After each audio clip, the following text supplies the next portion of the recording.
பயிர் நிலத்துல என்ன கொண்டு வந்து வச்சிருக்காரு? வனாந்திரத்துல செடிகள் அவ்வளவு சீக்கிரம் வளருமா? யோசிங்க. வனாந்திரத்துல வளருகிற செடிக்கு தண்ணீர் கிடைக்குமா? வனாந்திரத்துல வளருகிற செடிக்கு பாதுகாப்பு இருக்குமா? வனாந்திரங்களிலே வளருகிற செடிக்கு எதையாவது அல்லது அதற்கு ஒரு ஃபென்சிங் போட்டு வச்சிருப்பாங்களா? இல்லைங்க. எதற்குமே உதவாத உங்களை என்னையும் நான் ரொம்ப யோசிச்ச இந்த வார்த்தையை படித்த போது அப்பதான் ஆண்டவர் எசேக்கியேல் 16ஆம் அதிகாரத்துக்கு என்னுடைய கண்களை திருப்பினார். அல்லேலூயா, ஆமென். இந்த வார்த்தையை சொல்லிட்டு அதுக்கப்புறம் அடுத்த பகுதிக்கு நம்ம வரலாம்.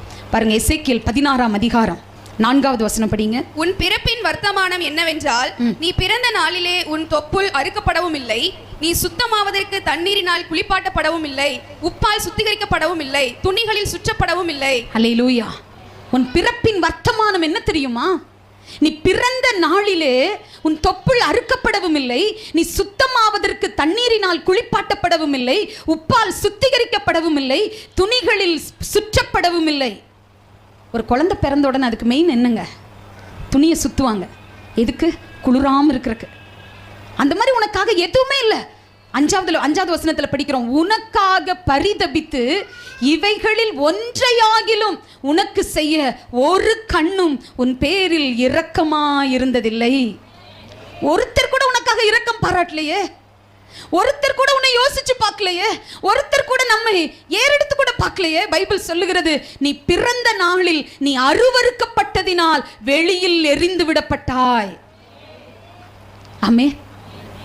கர்த்தருடைய பிள்ளையே, நான் சொன்ன கழுகு தன் கூட்டை கலைத்து அந்த குஞ்சு கீழே விழும்போது எப்படி தாய்க்கழுகு காப்பாத்திக்குமோ அதே மாதிரி தேவன் நீங்களும் நானும் எறிந்து விடப்பட்ட போது, நீங்களும் நானும் தூக்கி எறியப்பட்ட போது அவர் கரமே தூக்கினது.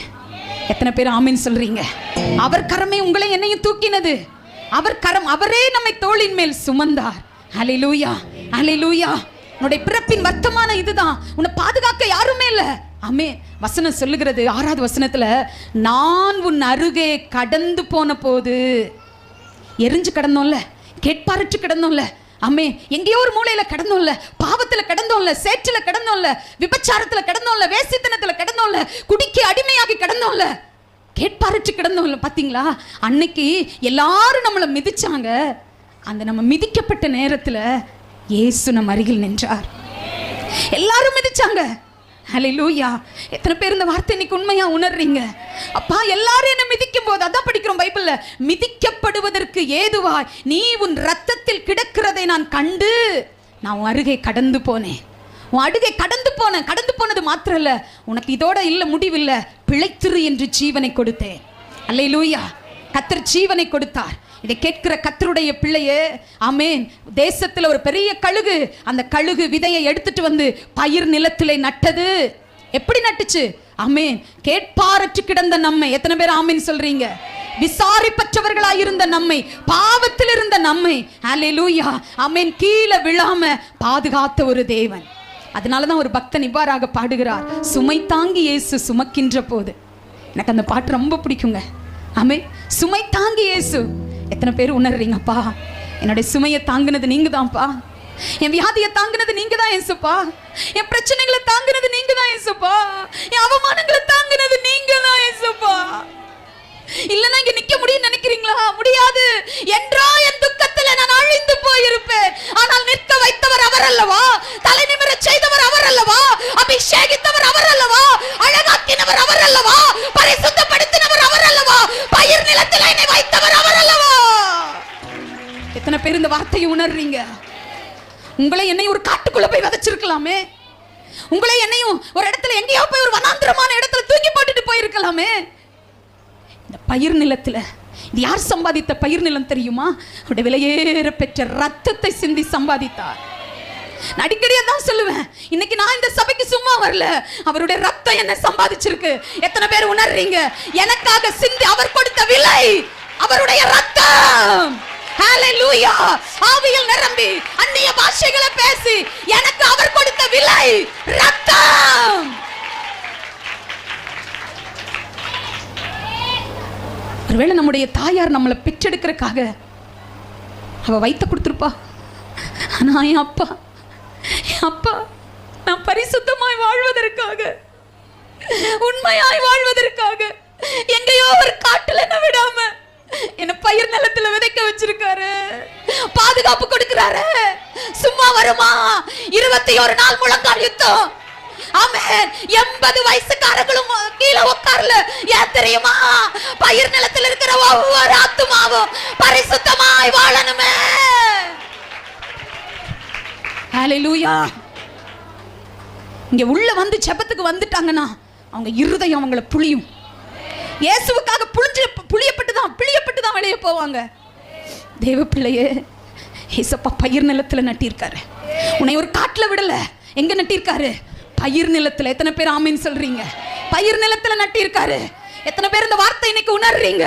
ஐயா, ஒரு சாதாரண இடத்துல அல்ல, நீர் சம்பாதித்த என்ன விலை கொடுத்து உங்க ரத்தம் தான் அதுக்கு விலை. எவ்வளவு கொடுப்பீங்க? இயேசுவின் ரத்தத்துக்கு விலை. எவ்வளவு காணிக்கையை கொடுத்து ஈடு பண்ணுவீங்க? எவ்வளவு ஊழியம் செய்து என் இயேசுவின் ரத்தத்துக்கு விலை கொடுப்பாய்? எவ்வளவு விலை கொடுக்க முடியும்? ஹalleluya. ஆமென். என் இயேசுவின் ரத்தத்துக்கு எவ்வளவு விலை கொடுக்க முடியும்? என் ஜீவிய காலம் எல்லாம் பரிசுத்தமாய், ஒழுக்கமாய், நீதியாய், நேர்மையாய் அவர் வருகிற வரைக்கும் வாழ்வது நம்ம கொடுக்கிற விலையா இருக்கணும். ஹalleluya. கர்த்தருடைய பிள்ளையே, ஆண்டவர் இன்னைக்கு அங்கலாய்க்கிறார். உன்னை ஒரு பயிர் நிலத்துல வச்சிருக்கேன். சத்தியம் பேசும்போது உங்களுக்கு எடுங்க. ஹalleluya. எனக்கு இன்னைக்கு சத்தியம், என் குடும்பத்துக்கு சத்தியம். ஹalleluya.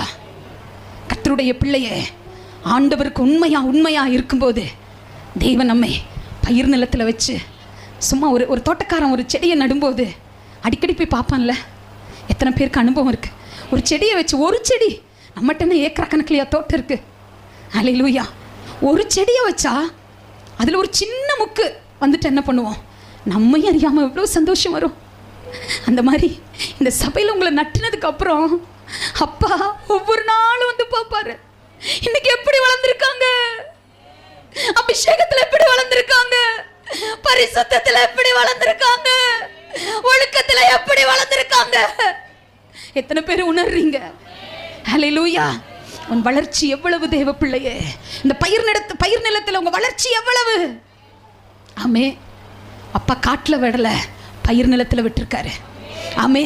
ஒரு கழுகு தன் கூட்டை கலைப்பது போல சில பிரச்சனை வரும்போது, போராட்டம் வரும்போது விழுந்துருவான்னு நினைத்த போது இல்லையா, கீழே விழாம என்னை ஏந்துனீங்களே, என்னை சுமந்தீங்களே, அப்படியே உங்க இதயத்து மேல கரத்தை வச்சு அப்பா என்னை சுமந்தீங்களே டாடி, ஐ லவ் யூன்னு சொல்லுங்க.